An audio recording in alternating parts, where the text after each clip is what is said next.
Hi, and welcome to this week's edition of the Sharing Cup podcast. I would like to introduce our guest speaker for this week. This is Nick. Hi. Hi.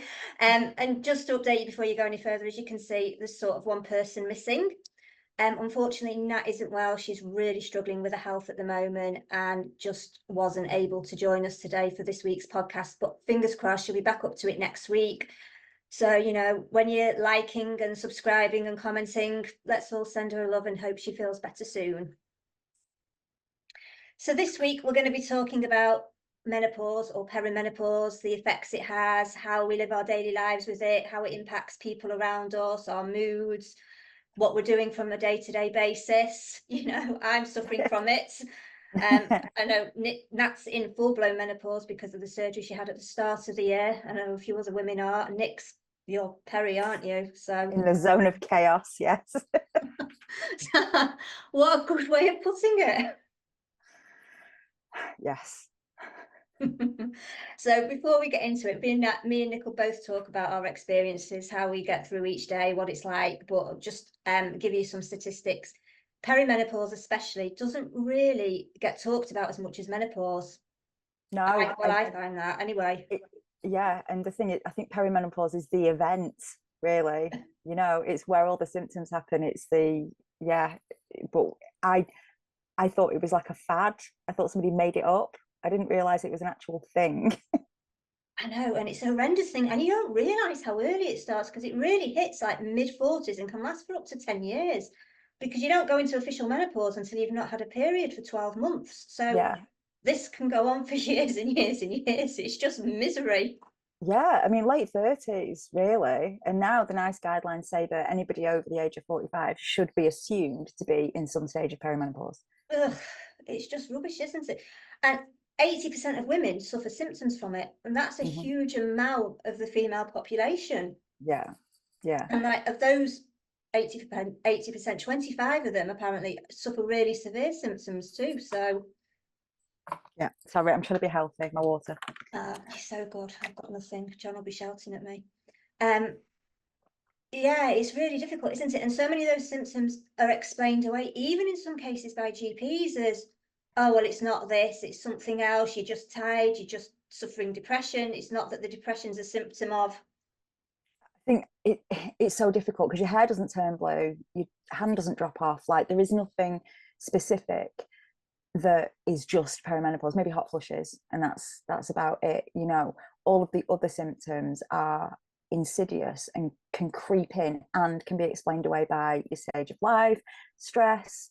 Adulting is hard, right? And if you're not sleeping, it could be several other things before a lot of GPs will think about it's perimenopause. Correct. And there's so many of those symptoms: headaches, apparently in bladder issues, incontinence, overactive bladder, depression and anxiety, like you've already said, insomnia, the brain fog and that trouble concentrating is so real.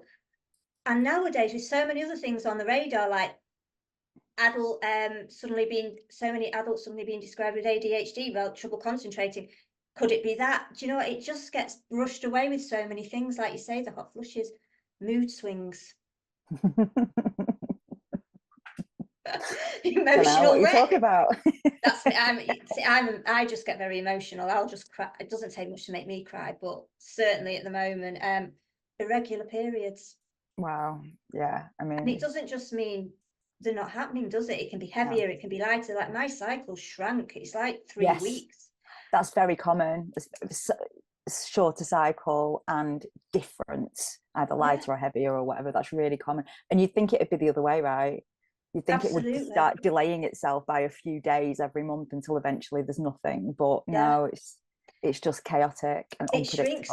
So no sooner you're over your actual period, then you go into that mid-cycle in your ovulation phase. And for me, that's almost worse than when I'm on. Oh, it's fun. It's so much fun. I love a good 20-day cycle. Some women have that like from when they start. I don't know how they live with it. Yeah. Mad, isn't it? So, it is. No, I was going to say all those symptoms, and yet they can all be explained away. And it's this is the problem. I think I know so many people who are probably in perimenopause, but don't even think they are. I didn't even realize until I was on HRT. I've been on HRT for about 3 weeks, and I thought, oh my God, my mood. I'm not, my mood isn't low. And I had not even considered that my mood was low before that. I didn't even realize they creep in. They're so insidious that can almost be unnoticeable until you start to treat the underlying cause, and then you realize, oh. It's really true, isn't it? And because I ended up in A&E like nearly 2 years ago with 2 slipped discs, ever since then I've been struggling, and I've just put that down to the issue I have in my hip and my back and my slipped discs. But it's not all those aches and those joint aches that had started to build up are all symptoms of perimenopause. And like you, it's only when I started my HRT last year, suddenly things have started to, like my joint issues have started to ease, and things that used to be really easy, like training, became a struggle and so much harder. I'm still not back, but I can see the difference because of the HRT. Yeah, like frozen shoulder is a massive perimenopausal symptom. Frozen shoulder, like it what? Like I think that's why my rotator cuff's torn again, because I've had so many issues with my shoulder and I've had to have another cortisone injection. I think because of the aching, and it was becoming so inflamed through perimenopause. I think that's yeah. what And triggered it. I think this is one of the things that a lot of people don't realize is that HRT is not just treating perimenopause and I don't feel very well. It's actually preventative medicine for your joints, for your connective tissue. We know now that it's got a lot of prevention qualities for some types of cancers, for cognitive function, for heart function. Like, and it still staggers me that so many people either put it off for a long time or you're almost treated like a drug seeker when you go to the doctors, as I was, Oh, like yeah, it's that's insane. really bad. I'm very, very lucky. My GP was really, really good, because I went with like a whole myriad of symptoms for different, and there's other Mm. stuff going on as well. And I went with the whole thing, and she said, "How are your periods?" And I said, "My periods." And I said, "Well, they've shrunk." And she said, "It sounds like you're in perimenopause." She said, "It's up to you what you want to do. You can wait and see how it goes, but given everything else that you've got going on, I think you would really benefit from HRT." That's awesome. That is awesome. I went private because I'd left it. So initially, actually, it was a nurse who said to me, and I was 37. She did my smear, and brilliant nurse, one of those nurses, like she did my, I don't feel a thing when she does it, it's awesome. Really kind of fairly older lady, and she noticed something in my smear, and she said, have you had perimenopausal symptoms? And I was like, no. Almost offended. Nobody How wants to old do be you a think I dried am? nobody wants to be like a dried up old hag, do they? Like, no, I'm not barren. But and she said, keep an eye on it. And I said, well, no, because I was a very late developer. And she said, well, we often find that the later you develop in puberty, the earlier the onset of perimenopause. Really? Because I thought Yeah, that would be the opposite, that if you get your I think period really early, then you'll go into menopause earlier. I think it's all anecdotal. At the end of the day, they Yeah, can't. So little is known about it because we don't really bother about women's health, do we? no, So, massive void. oh yeah, I mean, so she actually mentioned it to me when I was 37. And then I left it until I was 42, and the symptoms just kind of like getting worse and worse. And I went straight private because by that point, I'd had several fights with my GPs about other things, and I just thought, if they make me beg, or if I am in any way having to fight for this, I don't have it in me. I just don't. I was so low at that point. So I went to the nursing clinic, and it was excellent, I must say. And I'm very lucky that I was able to do that. So I had a couple of consultations with them. I got my HRT like the next day, and then they checked in on me afterwards. But when I went to move my prescription, because I was paying for a private prescription, I meant to move it to the NHS. So I thought, right, well, I'll make a doctor's appointment to have that conversation with my doctor. And it was a routine one, so it was like 3 weeks out, and I took all my stuff with me. And the doctor looked at me and he was like, yeah, just give me what you've got. And then he looked at me and he's like, do you really think you're in perimenopause? And I was like, no, the estrogen gets you high. Like, what? Like, it's not like it's an opiate or something. Like, why would you take it if you didn't feel relief of symptoms? But I think there's a lot of that. There's still a lot of that. We've got so much work to do on, Education. yeah. And because you have to, I honestly think as a woman, you have to advocate for yourself in most areas, but definitely in a healthcare setting. I don't get why anybody, man or woman, whether they're a GP or just Joe Public walking down the street, would think a woman would choose to go on HRT if they needed to. Because to me, HRT is a sign that your body's getting to a point. It's a physical way of telling you you're aging. Why would you want a daily reminder of that unless you really needed it? Like, I'm sorry. Absolutely. And nobody wants to be sitting in the doctor's office, right? If you're a normal person, nobody wants to be there. But yeah, I think there's just I just think there's still quite a lot of stigma. There's still quite a lot of medical misogyny going on. But our generation, I Women think, GPs are just as bad. they can be.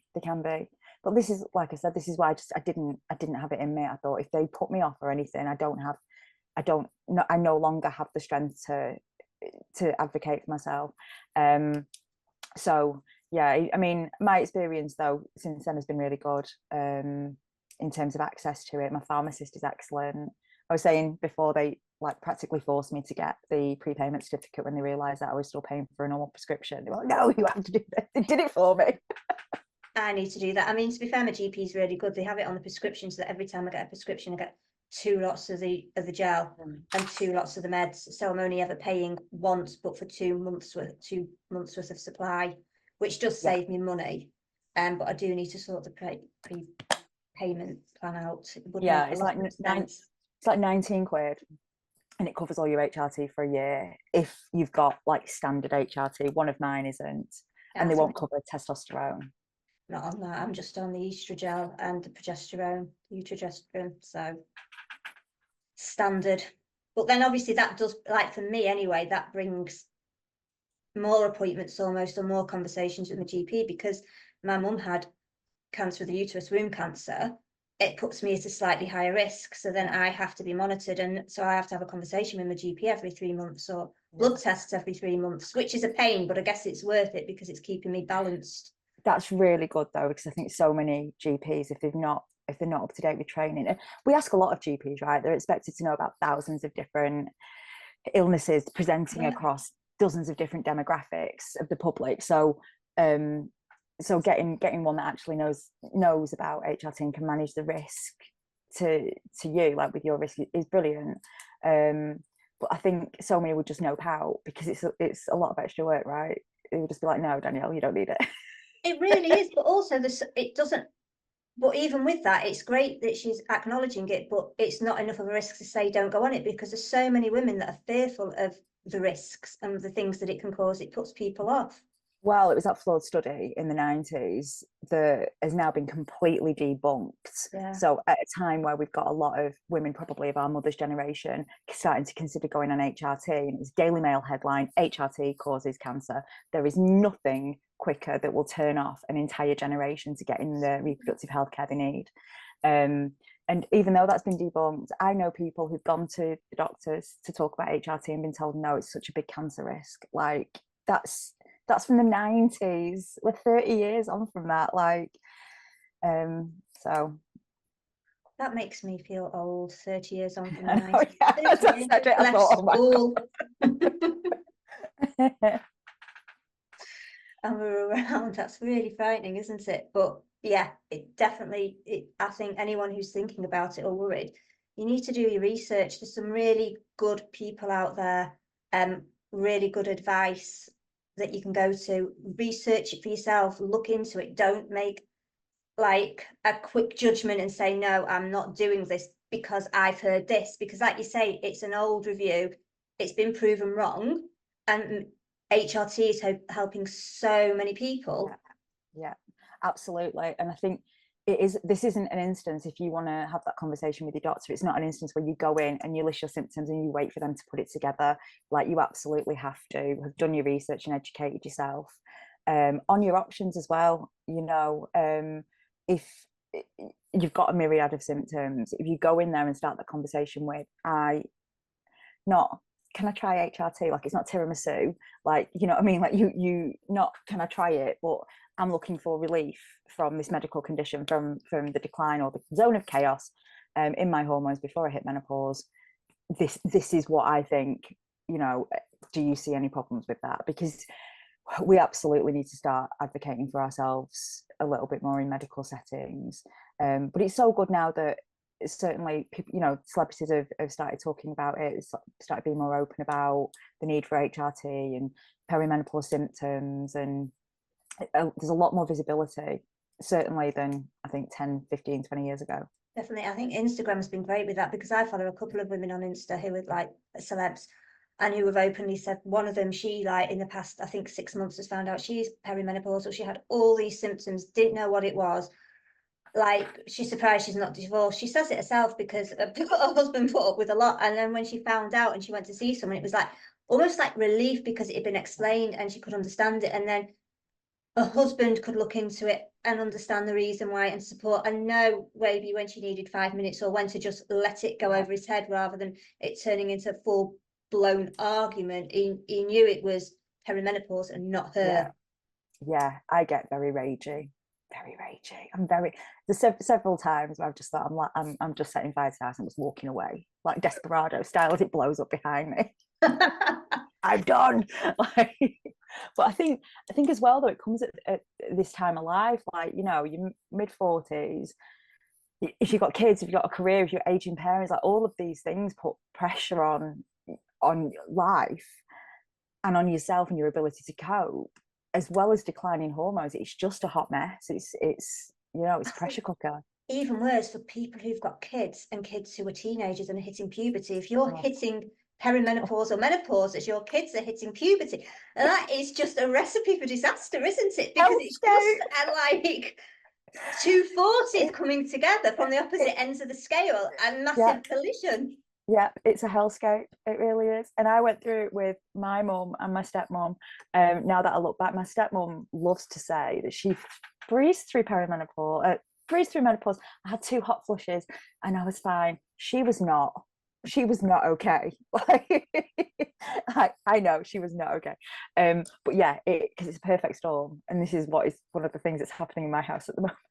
Oh dear. I think the thing is with your stepmom saying like she just had 2 hot flushes, because I think especially that old generation, they think that's what the symptoms are. It is just hot flushes, and maybe that's what they were told. Yeah, that's they what forget all the other things, like the lack of sex drive, the anxiety, the depression, the bladder incontinence, the aches, the onset of osteoporosis. Yes, which is such a big one. So many things. My stepmother had frozen shoulder for a year. Yeah. And didn't. And a lot of people wouldn't, but you know, and now we know that is a really big symptom. My weirdest symptom is itchy feet. I can't tell you. I get itch, and sometimes the back of my shoulder blade, or my arm there, my feet, they just, and like restless leg syndrome as well. Yeah. Itch, and you can't control it. I spent so much money on Dactarin. I can't tell you. I was so convinced that I must have some gross fungal thing going on, because I wanted to play, like, from my knees down, especially at night.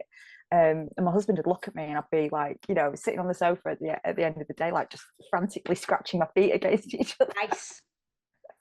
Really, ice cools it down. I found ice, because mine like almost like burn. It's almost like a chilblain feeling, but it isn't. It's really weird, but ice really does help.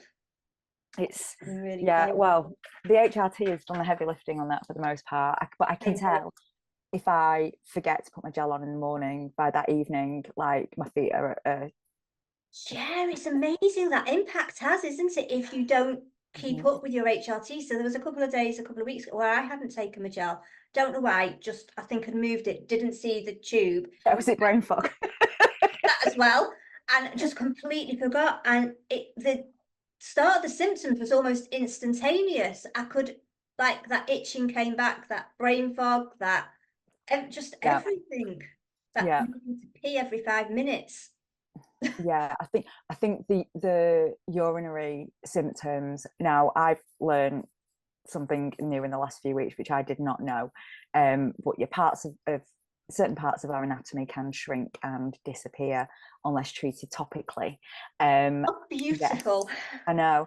I mean, and can you imagine that happening and you not knowing? Prolapse can happen as well, can't it? Yeah, it can. But those UTI symptoms are so important to look after, because those are actual tangible things that are not going well. No, I'm going to say prolapse. I don't just mean vaginal. I mean, your bladder can prolapse. Oh my That is a thing. This is what I mean. This is just like, I honestly think, not to get too much into kind of, feminism or whatever, but I honestly think that if this affected men, we'd have it in vending machines, Absolutely. or we'd like, and there would be no fight for any kind of medical treatment. But I think that's what people need to see it as well. If you're debating HRT and you're really kind of struggling with the decision, is it's not vanity, and it's not you're not acquiescing to old age. It is a medical issue, and we can treat it. And Your quality of life is more important. why should you suffer? If you can put some gel on your inner thigh each day and take one tablet a day for 2 weeks out of a month to make sure you're preventing that risk of cancer, however small it is. If you can do those small things every day, and it means you can live your life how you want to without being in a rage and getting wound up and angry or wanting to cry every 5 minutes or with a permanent headache, without waking up and feeling like your body just wants to declare war on you because every joint is screaming in agony, then go take it. Why suffer? Yeah, absolutely. And like the options nowadays, there's so many. There's gels, there's pills, there's transdermal is proven to be like the safest, if you like. But patches, sprays. One of my friends is on the estrogen spray. Yeah, pessaries. That's my progesterone is delivered like that. I'll be honest, I don't love it, but I do love not waking up at 3 a.m. with a marching band in my head. Like that is I think that is one of the worst things, the insomnia, because I am a rubbish sleeper anyway. I'm really crap when it comes to my sleep, and I don't need a like perimenopause adding to that. So if I'm going to wake up at 3:30 in, it's bad enough, but waking up at 3:30 in because I'm perimenopausal and knowing I'm not going to get back to sleep, that's just horrendous. And I found that it's a very strange type of wake up. Like it's an instant wide awake wake up, and I don't feel rested, but I don't really feel tired. And I mean, one of my friends started with that right after the birth of her second child, and for years and years and years just thought she was insomniac. And I never put two and two together until she went to the doctor about something else, and she said, "I can't sleep. I've not slept for years." And the doctor said, "You need HRT," and fixed it. She's a new woman mainly because of the sleep. Nothing debilitates you more than sleep deprivation. What's really weird is it's pretty much the same time for every woman around 3:30 in. It's like a uniform time, isn't it? No matter what time you go to bed, whether you're early or late, 3:30 seems to be. It's something to do with reuptake of certain chemicals in the brain. I think somebody sciencey will probably come. No, it's not. Apologies, but that's why it's like 3-4 in usually. It's awful. And you feel like you're the only person awake in the world. You're not. There's thousands of menopausal women out there who are not just menopausal women feeding babies and all sorts. Men may be struggling with whatever insomnia.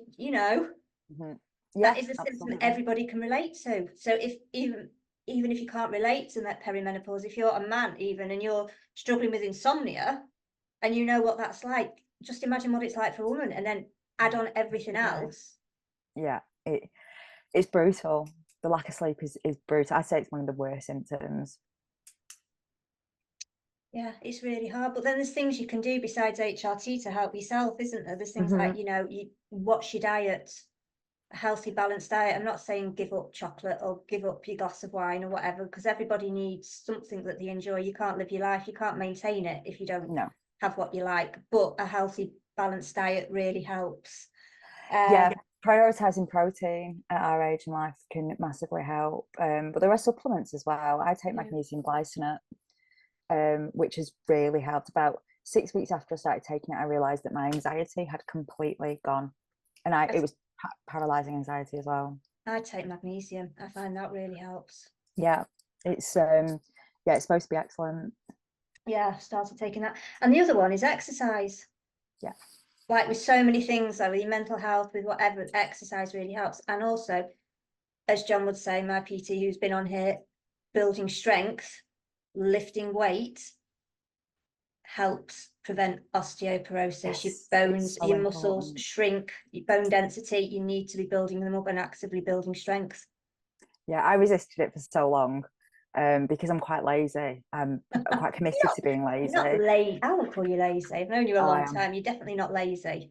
Well, I'm lazy when it comes to stuff like exercise, but yeah, no, it's so important. I do it at home. I've got a YouTube woman that I follow. She tells me what, because I don't know what I'm doing, and I will cause an injury or a mischief to myself if I just start throwing weights around. I do whatever she tells me to do, and I do it pretty much every day. And yeah, it's great. It's great. It really helps. Like with them, it helps with mental clarity as well. And that's scientifically proven. Exercise can help with brain fog and clarity of thought and things. Listen, I say it most weeks. It comes into our conversation one way or another on this podcast. I'd be lost without my trainer. I mean, you can see one half of my squat rack stand behind me. That keeps me going. If I wake up in the morning and I train, I feel so much better for the rest of the day. And before we did this, when you messaged me, I was in the middle of a deadlift session. And yeah, it's brutal, but it gives you energy. And I feel like I've got the energy, like you say, the mental clarity to go on with the day. It's giving me focus. It's giving me energy. I mean, I'll be aching later. I won't be able to sit down without wanting to murder John. But I know I'll feel better for it. And I know it's helping with my perimenopause, those joints, my slip discs, which feel weak and everything. I'm building strength into them so that they don't deteriorate. It's preventative. So I was talking to my boss earlier, and he was saying, I said, I've just got some new weights. I'm very excited about my new weights. And he was like, why? And I was like, he's like, are you gonna? I'm like, I'm not competing. I was like, I just like, joint stability, joint protection. It's good for you. It's like, oh right. Why But just so many people don't realise. why do so many people think, especially women, that if you say you're suddenly going to start lifting weight, that you're going to get really big and bulky and you're going to end up on a stage covered in fake tan looking ridiculous? I It's know. so not true. And women can't No. bulk up like that unless No. they're doing Unless things they something else shouldn't is be. involved. Yeah. Yeah, absolutely. Well, not speaking of things that we shouldn't be doing, but also I wanted to talk about creatine, I take because I know creatine you every day. take it. Yeah, that's also, it's one of the safest and most researched supplements, but it's also been proven to help brain fog and mental clarity. Yeah, I stopped taking it for a couple of months, just for a couple of reasons, money and stuff, and a few other things. And I started taking it again about a month ago, and genuinely the difference. That's another thing. It's almost instantaneous. You just feel the difference when you're training. It doesn't feel as hard, as much as a struggle. Just so much better. And collagen, I've started taking because I find that really helps. Yeah, I have too. I must say, like the Zoom touch-up filter is doing a lot of heavy lifting today, but yeah, collagen for like certain areas that are not as nice as they should be. I've not used a filter, but I was sat in the garden yesterday, so natural tan and colour helps as well. Oh, you're wearing SPF. SPF. I had 50 on yesterday. Done. Can't get any higher. But we were sat in the garden. It was really nice to get some vitamin D of the natural variety. Yeah. Supplement. That is the other supplement we should be taking, really, isn't it? Because that also. Well, do you want to hear my stack? Go on. A massive supplement stack. So obviously I've got my HRT in the morning, my estrogen and testosterone if I remember to take it. I'm a bit rubbish at that. So I take a neurotropic brain thing because nothing cuts through the brain fog enough. So I'm taking that. I take a really, really good multivitamin as well. It's quite expensive, but it's very good. I will take creatine and collagen throughout the day. Then I've got oh god, what else? I've got magnesium glycinate in the evening. I've got biotin, vitamin D, and vitamin C. Get you. Rattle, essentially. I used to take for women under a certain age, and you can have for women over 50, like, is it selenium, Centrium, the multivitamin one specific, and they cover so many things, selenium, mangan, everything in it. Yeah. And I was never 100% certain whether it made a difference, but I've switched now. So I take the creatine, the collagen, magnesium, and vitamin. I mean, I don't need it at the moment with the weather, but vitamin D. Just track those things that. Yeah. I'm a HRT. Yeah. I mean, I never thought I'd be a supplement person, honestly, but a here lot we of are. doctors, including the doctor I grew up with, and I've watched doctors on TV, will say, on the whole, with the exception of like vitamin D and magnesium for women when they're going through perimenopause and menopause, don't waste your money. Yeah. If you're eating a healthy diet, they are for the most part just a money making scheme from pharmaceutical companies. Yeah. I like taking this specific ones for specific problems though, like so the magnesium glycinate for sleep, like because I feel when you target it, like you can see whether And it's they say that or for not. like magnesium and like vitamin D or whatever, those you should be, but like all these generic multivitamins, you're just throwing money Yeah. away. Making me rethink my life choices now, Dan. Sorry. I'm saving you money. Your other half will thank me for that. I'll spend it on weights. Now, I'm never going to disagree with you there that that's a bad idea. My room looks more like a gym than a living room, so. But yes, I think we should probably wrap this up shortly anyway. Fair enough. I think time's running out on the. Yeah, I've got my countdown on. It popped up in big letters just now. Good on screen. Out. Yeah, get booted out. And also, I think you've got work to do, haven't you? Yes. But for everybody that's listening, if you would like this topic, then please share your stories with us. You know, it's all about being open and honest. We've been, how we feel about it. Let us hear how you're dealing with it, coping with it, or your partners, your families are coping with it and what you're going through. Obviously, like and subscribe to the channel, YouTube, Spotify, whatever. You know, the more people that like and subscribe, the more people will see it and will help. Obviously, we're sending all our love to Natalie. I hope she's feeling better soon. And yeah, I just want to thank everybody for taking the time to listen to us. And thanks to Nick for joining me today, so I don't look like a really boring person talking to myself. Thank you very much. It's been great. Thank you. Yeah, definitely. Take care. And you.